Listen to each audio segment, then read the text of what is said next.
quarantine kitchen. I'm Susan because Allison was really tired of herself, so she sent me to show you the pesto recipe instead. Now this pesto is special because you can forage one of the ingredients in your yard if you're lucky. Garlic mustard. So today I'm going to tell you that number 1, you have to find it. Number 2, harvest it. 3, you're going to wash it real well. 4, you can blanch it. And 5, you find your favorite pesto recipe and you throw it in. You're going to see how easy it is. So when you first find the garlic mustard, it's pretty much going to look like this.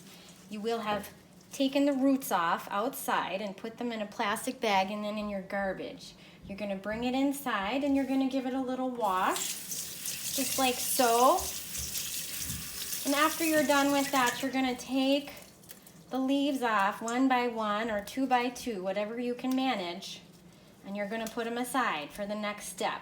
So next what we're going to do is we're going to blanch the leaves that you've already cleaned and separated. Now blanching is just going to cook it real fast, and we're just going to put it in there for, I don't know, a minute or 2. You can see what you're doing. Here we go into the boiling water, which I already had boiling. Gonna stir that in for a minute. I'll come back to you in a second. Let me also show you that I've here been roasting the pine nuts, which you can do with any kind of nut that you want. I prefer the pine nuts.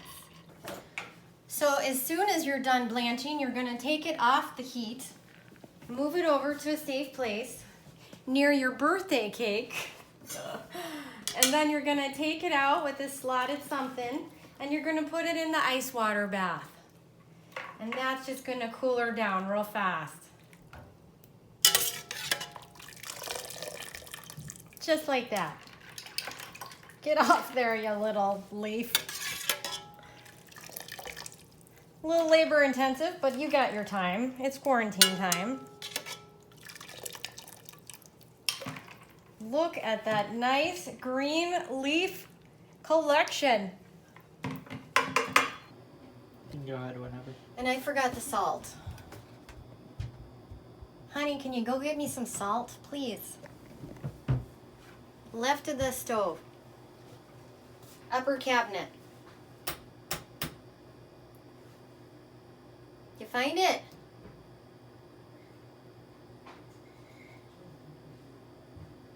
That works.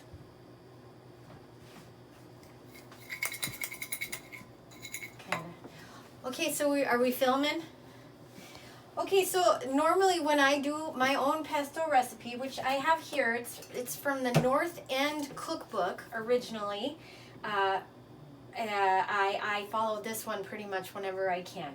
2 cups of parsley and 2 cups of basil, but you can use whatever greens you find. And since we're using the garlic mustard, that's about 2 cups that's been cooked down a bit. And then I'm going to use another 1 cup of parsley, and we're just going to go with it.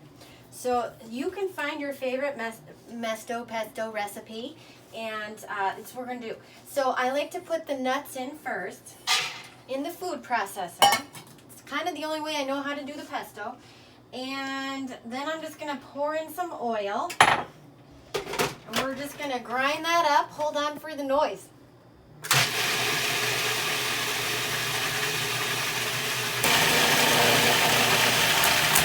Great. Now what we're going to do is add some of the greens. Here goes the parsley, and here goes the cream of the crop, the garlic mustard. Let's see how that works. Looking like pesto. I do like the pulse feature. Perfection. Now what I'm going to do, people, is add a little bit of lemon juice just to keep it green. Well, gosh, that says half a cup in my recipe, but we're not using that much. And then we're also going to add the Parmesan cheese, or as my grandma used to say, Parmesan. Any kind of Parmesan works. Gonna scrape that down. All right, so here we are. I just had a little taste and remembered that I forgot the garlic because most pesto has extra garlic, not just the garlic mustard. So I'm just going to throw in about 4 little cloves. It's going to accentuate the garlic mustard taste. I'm going to do 1 more pulse. And at this point, you can determine if you need to add some more oil or not. I think I'm going to add a little bit more. It's a little bit nutty. So here we go, the final spin. So this is the final product that we have. It's a nice thick pesto that you can use for pasta, to put on top of fish, sometimes even steak, to mix with veggies. Or if you can't just get enough greens, I go with the Forager Project organic leafy green tortilla chips also because I'm gluten-free. So this, I'm just gonna try. It is unbelievable.